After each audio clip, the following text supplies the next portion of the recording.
livro 3 dos fatos jurídicos, título 1 do negócio jurídico, capítulo 1, disposições gerais, artigo 104. A validade do negócio jurídico requer, inciso 1, agente capaz, inciso 2, objeto lícito, possível, determinado ou determinável, inciso 3, forma prescrita ou não, defesa e lei. Então você já sabe que a validade do negócio jurídico requer agente capaz, objeto lícito, possível, determinado ou determinável, forma prescrita ou não, defesa em lei. Artigo 105, a incapacidade relativa de uma das partes não pode ser invocada pela outra em benefício próprio, nem aproveita aos co-interessados capazes, salvo se, neste caso, for indivisível o objeto do direito ou da obrigação comum. Artigo 106. A impossibilidade inicial do objeto não invalida o negócio jurídico se for relativa ou se cessar antes de realizada a condição a que ele estiver subordinado. Artigo 107. A validade da declaração de vontade não dependerá de forma especial, senão quando a lei expressamente a exigir. Artigo 108. Não dispondo a lei em contrário, a escritura pública é essencial à validade dos negócios jurídicos que visem a constituição, transferência, modificação ou renúncia de direitos reais sobre imóveis de valor superior a 30 vezes o maior salário mínimo vigente do país. Artigo 109. No negócio jurídico celebrado com a cláusula de não valer sem instrumento público, este é da substância do ato. Artigo 110. A manifestação de vontade subsiste, ainda que o seu autor haja feito a reserva mental de não querer o que manifestou, salvo se dela o destinatário tenha conhecimento. Então você já sabe que a manifestação da vontade subsiste, ainda que o seu autor haja feito a reserva mental de não querer o que manifestou, salvo se dela o destinatário tinha conhecimento. Artigo 111. O silêncio importa anuência, quando as circunstâncias ou os usos o autorizarem e não for necessária a declaração de vontade expressa. Então você já sabe que o silêncio importa anuência, quando as circunstâncias ou os usos o autorizarem e não for necessária a declaração de vontade expressa. Artigo 112. Nas declarações de vontade se atenderá mais a intenção nelas consubstanciada do que ao sentido literal da linguagem. Artigo 113. Os negócios jurídicos devem ser interpretados conforme a boa-fé e os usos do lugar de sua celebração. Parágrafo 1º. A interpretação do negócio jurídico deve lhe atribuir o sentido que atualização em 2019 pela Lei 13.874. Então, a interpretação do negócio jurídico deve lhe atribuir o sentido que, inciso 1, for confirmado pelo comportamento das partes posterior à celebração do negócio. 2. Corresponder aos usos, costumes e práticas do mercado relativas ao tipo de negócio. 3. Corresponder à boa-fé. 4. For mais benéfico à parte que não redigiu o dispositivo, se identificável. E 5. Corresponder a qual seria a razoável negociação das partes sobre a questão discutida, inferida das demais disposições do negócio e da racionalidade econômica das partes, consideradas as informações disponíveis no momento de sua celebração. O parágrafo 2º diz: as partes poderão livremente pactuar regras de interpretação, de preenchimento de lacunas e de integração dos negócios jurídicos diversas daquelas previstas em lei. O artigo 114 diz: os negócios jurídicos benéficos e a renúncia interpretam-se estritamente. Capítulo 2 da representação, artigo 115. Os poderes de representação conferem-se por lei ou pelo interessado. Artigo 116. A manifestação de vontade pelo representante, nos limites de seus poderes, produz efeitos em relação ao representado. Artigo 117. Salvo se o permitir a lei ou o representado, é anulável o negócio jurídico que o representante, no seu interesse ou por conta de outrem, celebrar consigo mesmo. Salvo se o permitir a lei ou o representado, é anulável o negócio jurídico que o represente no seu interesse ou por conta de outrem celebrar consigo mesmo. Parágrafo único. Para esse efeito, tem-se como celebrado pelo representante o negócio realizado por aquele em quem os poderes houverem sido subestabelecidos. Artigo 118.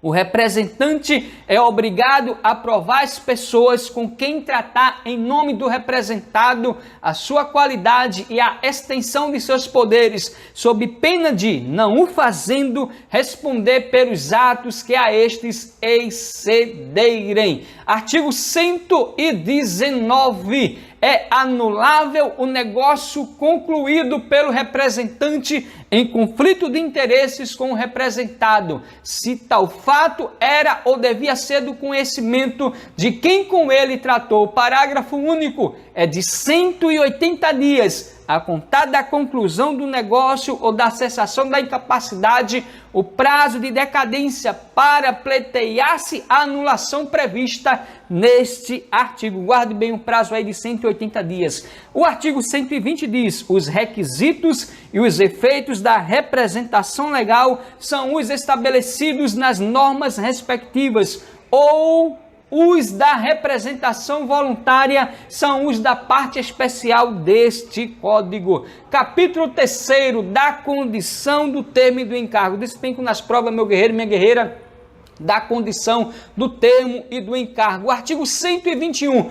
Considera-se condição a cláusula que, derivando exclusivamente da vontade das partes, subordina o efeito do negócio jurídico a evento futuro incerto. Guarde bem, meu guerreiro e minha guerreira, considera-se condição a cláusula que, derivando exclusivamente da vontade das partes, subordina o efeito do negócio jurídico a evento futuro incerto. Vamos ver que do termo traduz evento futuro incerto, mas a condição é evento futuro e incerto. Não vá confundir condição com o termo nem com o encargo. A condição é a cláusula que, derivando exclusivamente da vontade das partes, subordina o efeito do negócio jurídico a evento futuro e incerto. Vamos ver que o termo traduz evento futuro e certo. O artigo 122 diz o seguinte: são lícitas, em geral, todas as condições não contrárias à lei, à ordem pública ou aos bons costumes. Entre as condições defesas se inclui as que privarem de todo efeito o negócio jurídico ou o sujeitarem ao puro arbítrio de uma das partes.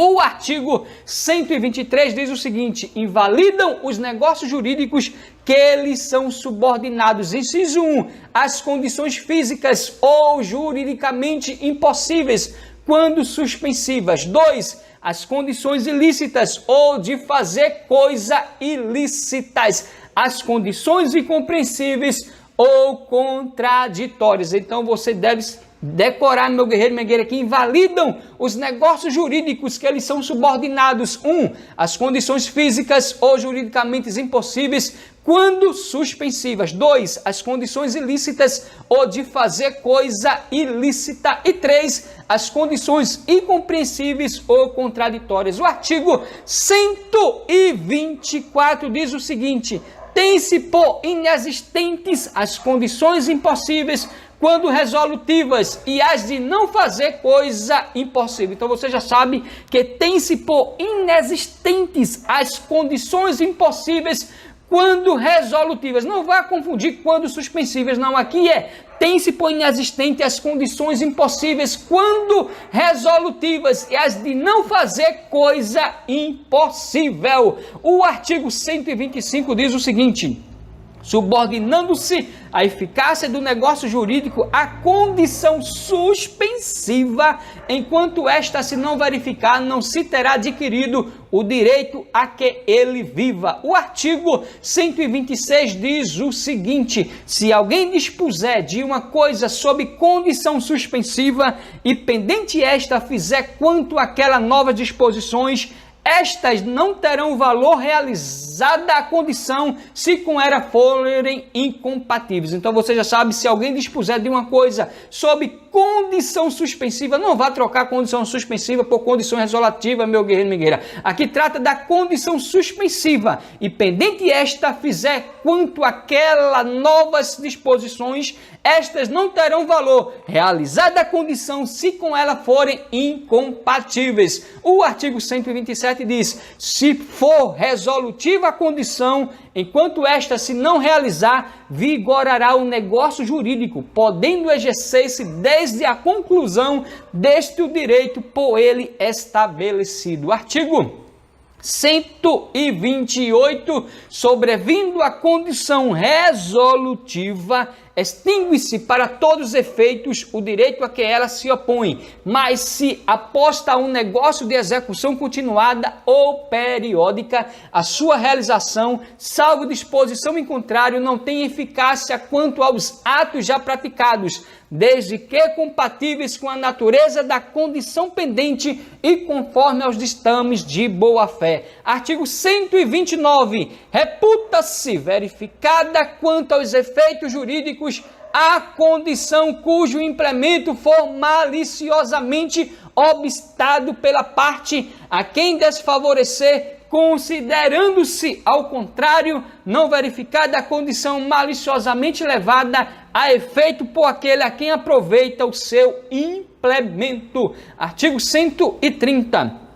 Ao titular do direito eventual, nos casos de condição suspensiva ou resolutiva, é permitido praticar os atos destinados a conservá-lo. Artigo 131. O termo inicial suspende o exercício, mas não a aquisição do direito. Então você já sabe que o termo inicial suspende o exercício, mas não a aquisição do direito. Artigo 132. Salvo disposição legal ou convencional em contrário, computam-se os prazos excluindo o dia do começo e incluindo do vencimento. Então você já sabe que, salvo disposição legal ou convencional em contrário, computam-se os prazos excluindo o dia do começo e incluindo o do vencimento. O parágrafo 1º diz: se o dia do vencimento cair em feriado, considerar-se-á prorrogado o prazo até o dia útil seguinte. Isso mesmo, se o dia do vencimento cair em feriado,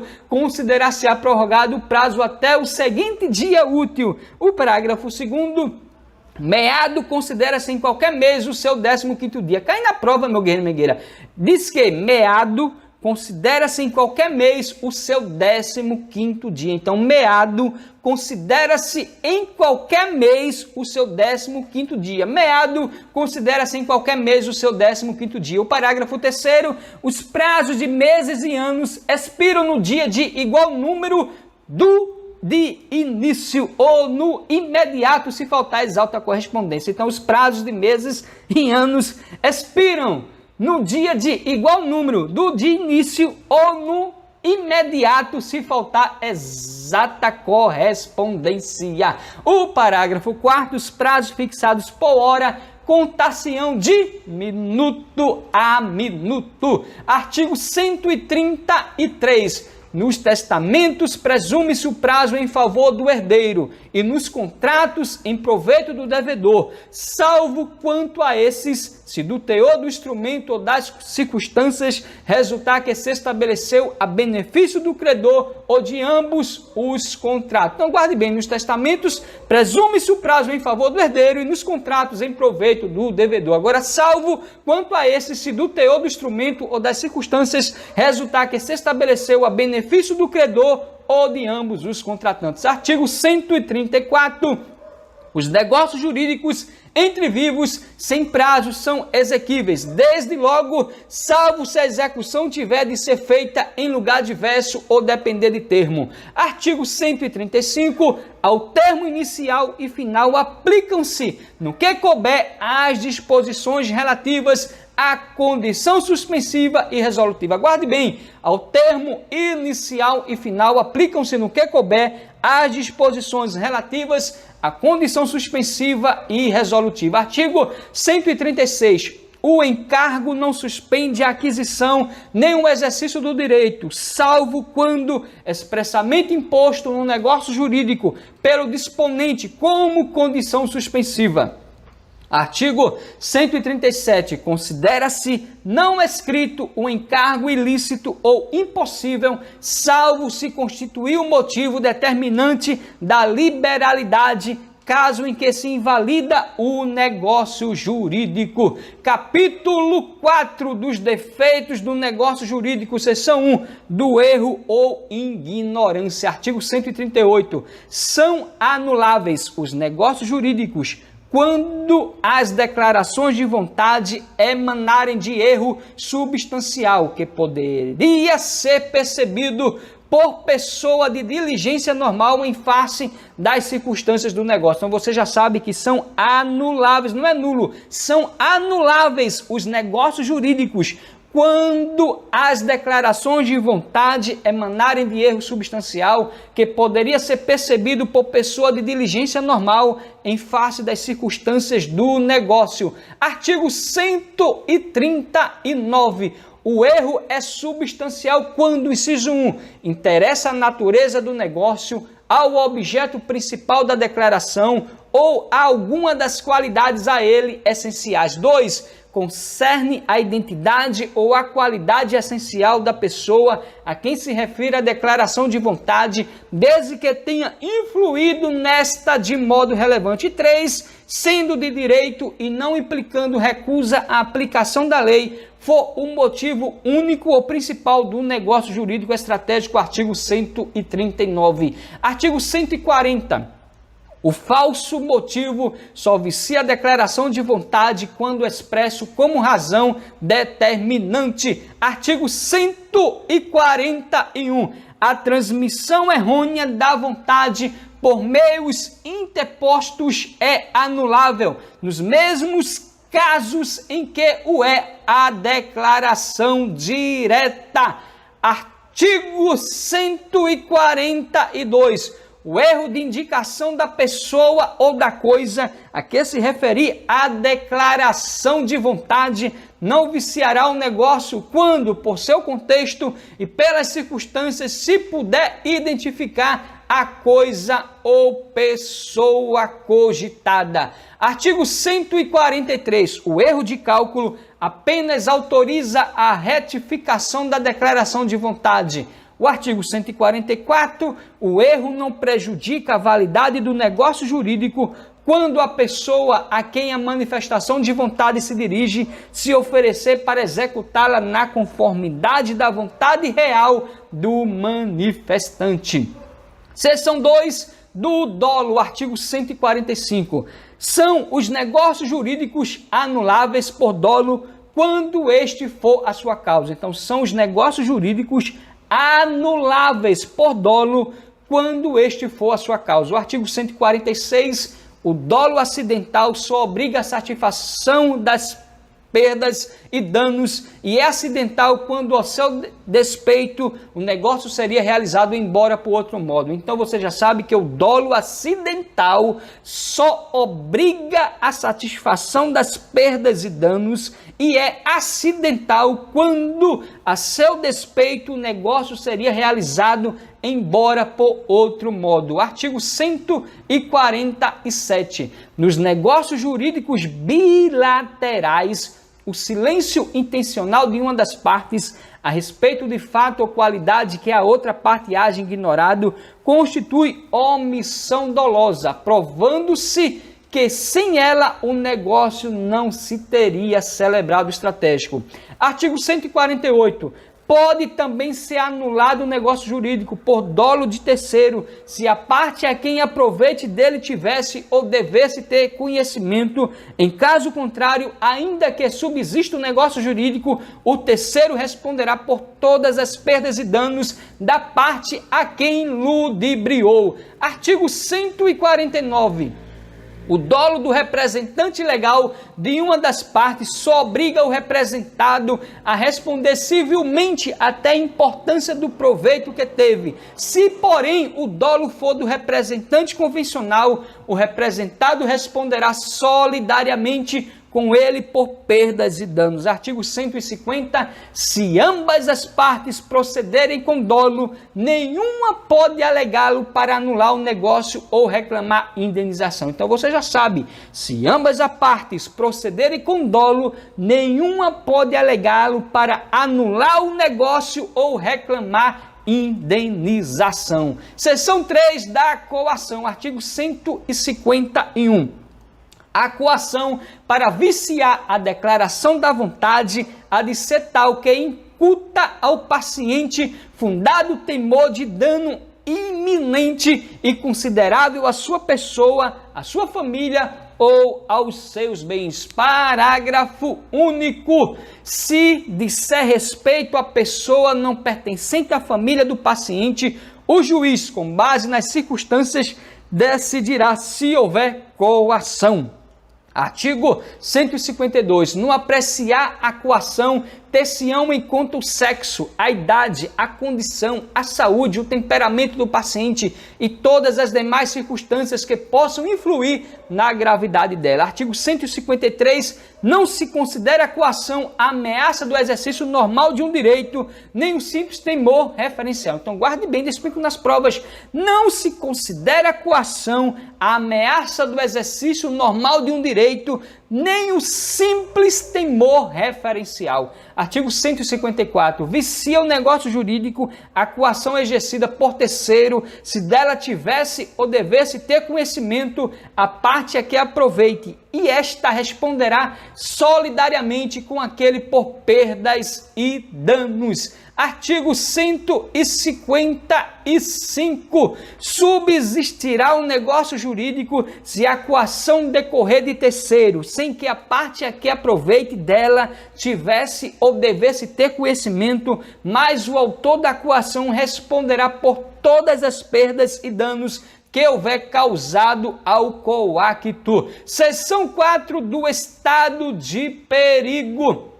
Artigo 156. Configura-se o estado de perigo quando alguém, premido da necessidade de salvar-se, ou a pessoa de sua família, de grave dano conhecido pela outra parte, assume a obrigação excessivamente onerosa. Guarde bem, considera-se estado de perigo quando alguém, premido da necessidade de salvar-se, ou a pessoa de sua família, de grave dano conhecido pela outra parte, assume obrigação excessivamente onerosa. Parágrafo único.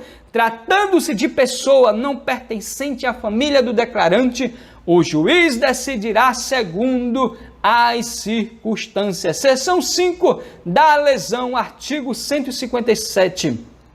Ocorre a lesão quando uma pessoa, sob premente necessidade ou por inexperiência, se obriga à prestação manifestamente desproporcional ao valor da prestação oposta. Então, grave bem o conceito de lesão. Ocorre a lesão, meu guerreiro e minha guerreira, ou seja, quando ocorre a lesão? Quando uma pessoa, sob premente necessidade ou por inexperiência, se obriga à prestação manifestamente desproporcional ao valor da prestação oposta. Parágrafo 1º. Aprecia-se a desproporção das prestações segundo os valores vigentes ao tempo em que foi celebrado o negócio jurídico. Já o parágrafo 2º. Não se decretará a anulação do negócio se for oferecido suplemento suficiente ou se a parte favorecida concordar com a redução do proveito. Seção 6 da fraude contra credores estratégico despencam nas provas diz o seguinte: O artigo 158, os negócios de transmissão gratuita de bens ou remissão de dívida, se os praticar o devedor já insolvente ou por eles reduzido à insolvência, ainda quando ignore, poderão ser anulados pelos credores quirografários como lesivo dos seus direitos. Então, da fraude contra credores, guarde bem o artigo 158 que diz: os negócios de transmissão gratuita de bens ou remissão de dívida, se os praticar o devedor já insolvente ou por eles reduzido à insolvência, ainda quando ignore, poderão ser anulados pelos credores quirografários como lesivo dos seus direitos. O parágrafo 1º diz: igual direito assiste aos credores cuja garantia se tornar insuficiente. Já o parágrafo 2º, só os credores que já o eram ao tempo daqueles atos podem pleitear a anulação deles. O artigo 159 diz: serão igualmente anuláveis os contratos onerosos do devedor insolvente quando a insolvência for notória ou houver motivo para ser conhecida a do outro contratante. Artigo 160. Se o adquirente dos bens do devedor insolvente ainda não tiver pago o preço e este for aproximadamente o corrente, desobrigar-se-á depositando em juízo com a citação de todos os interessados. Parágrafo único. Se inferior o adquirente para conservar os bens, poderá depositar o preço que lhes corresponda ao valor real. Artigo 161. A ação nos casos dos artigos 158 e 159 poderá ser intentada contra o devedor insolvente, a pessoa que com ele celebrou a estipulação considerada fraudulenta ou terceiros adquirentes que hajam procedido de má-fé. Artigo 162. O credor quirografário que receber do devedor insolvente o pagamento da dívida ainda não vencida ficará obrigado a repor em proveito do acervo sobre que se tenha de efetuar o concurso de credores aquilo que recebeu. Artigo 163. Presume-se fraudatórias dos direitos dos outros credores as garantias de dívidas que o devedor insolvente tiver dado a algum credor. Artigo 164. Presume-se, porém, de boa-fé e valem os negócios ordinários indispensáveis à manutenção de estabelecimento mercantil, rural ou industrial ou à subsistência do devedor e de sua família. Artigo 165. Anulados os negócios fraudulentos, a vantagem resultante reverterá em proveito do acervo sobre que se tenha de efetuar o concurso de credores. Parágrafo único. Se esses negócios tinham por único objeto atribuir direitos preferenciais mediante hipoteca, penhor ou anticrese, sua invalidade importará somente na anulação da preferência ajustada. Capítulo 5º da invalidade do negócio jurídico diz o seguinte, artigo 166, é nulo o negócio jurídico quando, inciso 1, celebrado por pessoa absolutamente incapaz. Você já sabe, meu guerreiro, minha guerreira, no primeiro vídeo nós estudamos o artigo 3º que diz, são absolutamente incapazes os menores de 16 anos. Então você já sabe o inciso 2, for ilícito, impossível ou indeterminável o seu objeto. Inciso 3, o motivo determinante comum a ambas as partes for ilícito. Inciso 4, não revestir a forma prescrita em lei. Inciso 5, for pretérita alguma solenidade que a lei considere essencial para a sua validade. 6, tiver por objeto fraudar a lei imperativa. E 7, a lei taxativamente o declarar nulo ou proibir-lhe a prática sem combinar sanção. Então você já sabe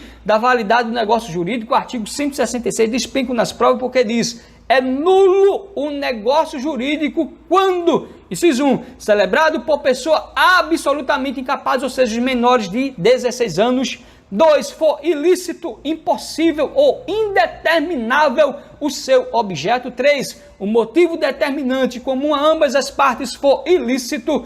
4, não revestir a forma prescrita em lei. 5, for preterida alguma solenidade que a lei considere essencial para sua validade. 6, tiver por objeto fraudar a lei imperativa. E 7, a lei taxativamente o declarar nulo ou proibir-lhe a prática sem cominar sanção estratégico, o artigo 166. O artigo 167 diz: é nulo o negócio jurídico simulado, mas subsistirá o que se dissimulou, se válido for na substância e na forma. Ou seja, decore, é nulo negócio jurídico simulado, mas subsistirá o que se dissimulou, se válido for na substância e na forma. O parágrafo 1º diz: haverá simulação nos negócios jurídicos quando 1. aparentarem conferir ou transmitir direitos a pessoas diversas daquelas às quais realmente se conferem ou transmitirem. 2.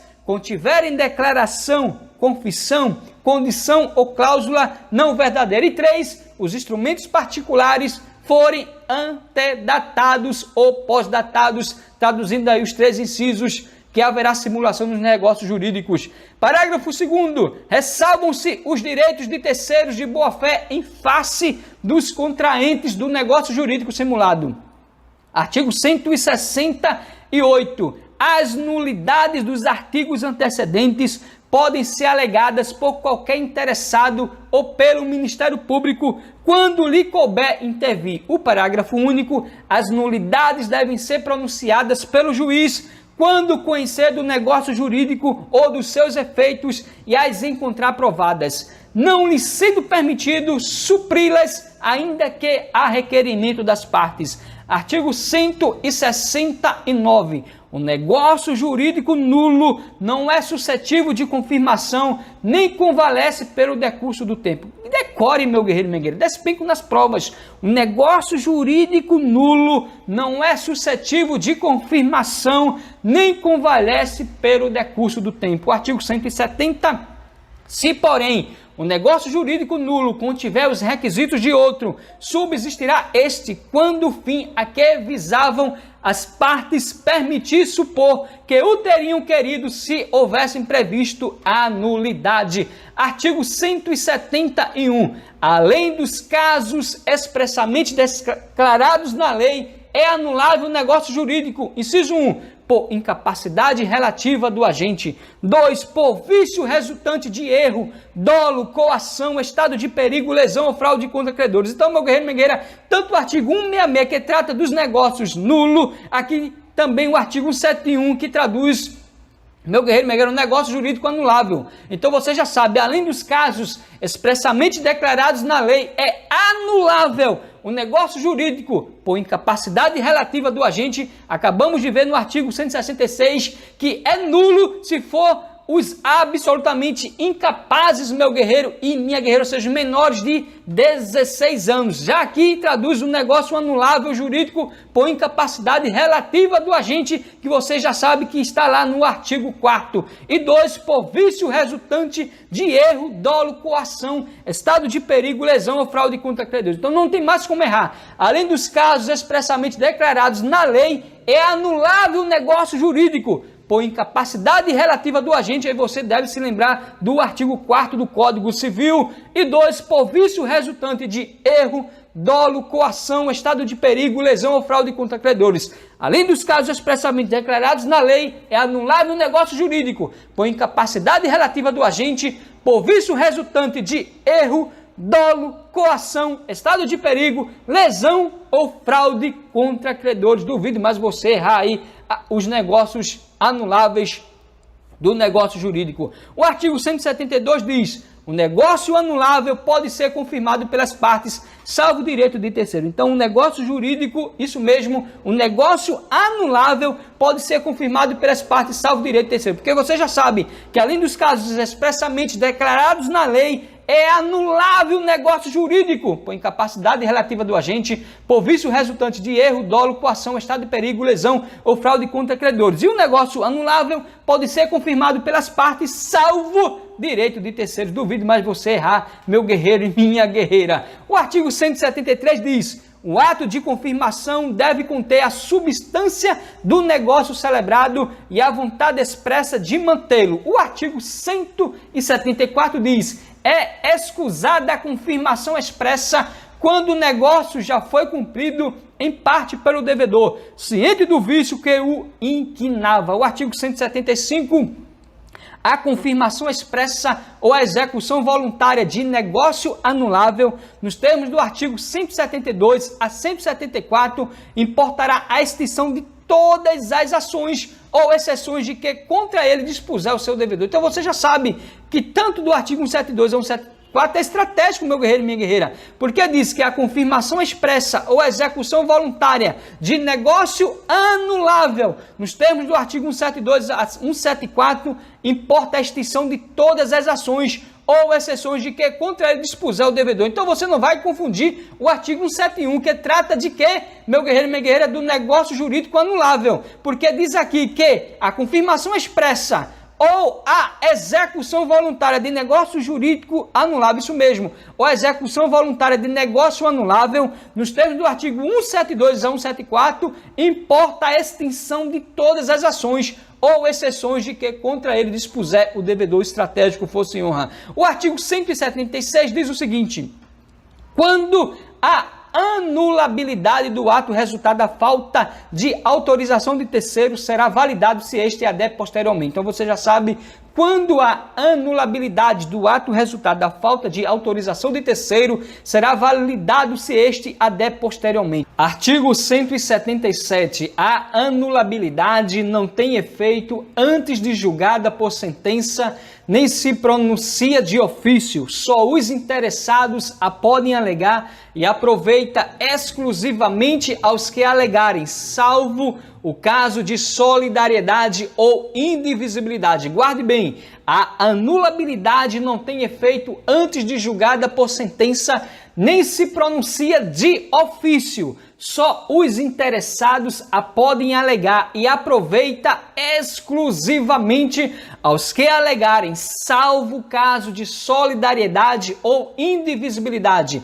Artigo 178, é de 4 anos o prazo de decadência para pleitear-se a anulação do negócio jurídico contado, inciso 1, no caso de coação do dia em que ela cessar. 2, no de erro, dolo, fraude contra credores, estado de perigo ou lesão do dia em que se realizou o negócio jurídico. E 3, no de atos de incapazes do dia em que cessar a incapacidade. Guarde bem o artigo 178, é de 4 anos o prazo de decadência, meu guerreiro e minha guerreira. Decadência é a perda do direito pós-testativo. Não vá confundir com prescrição, que é a perda da pretensão. Aqui é de 4 anos o prazo de decadência, que é a perda do direito pós-testativo para pleitear-se a anulação do negócio jurídico contado, no caso de coação do dia em que ela cessar, no de erro, dolo, fraude contra credores, estado de perigo ou lesão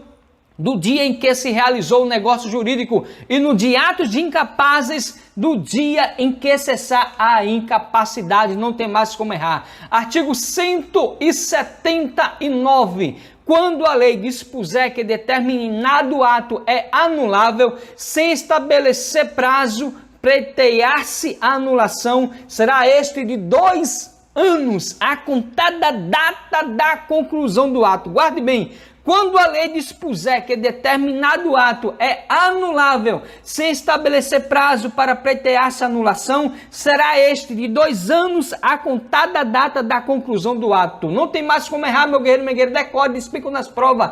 Quando a lei dispuser que determinado ato é anulável, sem estabelecer prazo para pleitear-se a anulação, será este de 2 anos a contar da data da conclusão do ato estratégico estratégico também o artigo 180 que diz: o menor entre 16 e 18 anos, ou seja, os relativamente incapazes, não pode, para eximir-se de uma obrigação, invocar a sua idade se dolosamente a ocultou quando inquirido pela outra parte ou se no ato de obrigar-se declarou-se maior. Então, porque você já sabe que o artigo 3º do Código Civil, meu guerreiro, meu guerreiro, está gravado, então volta aí para você dar uma estudada, diz que os menores de 16 anos são os absolutamente incapazes, isso mesmo, são absolutamente incapazes os menores de 16 anos. Aqui traduz o relativamente que diz: o menor entre 16 e 18 anos não podem, para eximir-se de uma obrigação, invocar a sua idade se dolosamente a ocultou quando inquirido pela outra parte ou se no ato de obrigar-se declarou-se maior. Nas questões diz que são os absolutamente capazes, são os menores de 16 anos. Não. Aqui traduz o relativamente incapaz, porque diz que é um menor entre 16 e 18 anos não pode, para eximir-se de uma obrigação, invocar a sua idade se dolosamente a ocultou quando inquirido pela outra parte ou se no ato de obrigar-se declarou-se maior. O artigo 181 diz: ninguém pode reclamar o que, por uma obrigação anulada, pagou a um incapaz, se não provar que reverteu em proveito dele a importância paga. Então você já sabe que ninguém pode reclamar o que, por uma obrigação anulada, pagou a um incapaz, se não provar que reverteu em proveito dele a importância paga. Já o artigo 182 diz o seguinte: anulado o negócio jurídico, restituição as partes ao estado em que antes dele se achavam e não sendo possível restituí-las, serão indenizadas com um equivalente. Então, anulado o negócio jurídico, restituição as partes ao estado em que antes dele se achavam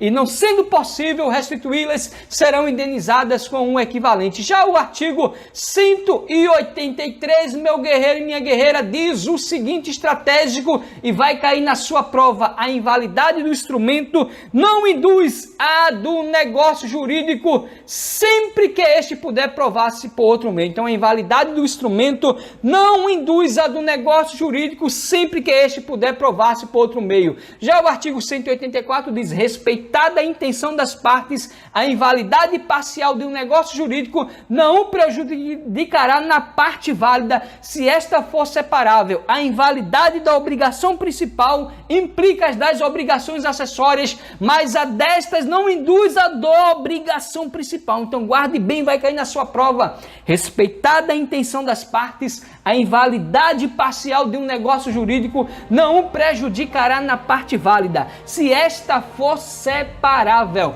A invalidade da obrigação principal implica as das obrigações acessórias, mas destas não induz a da obrigação principal.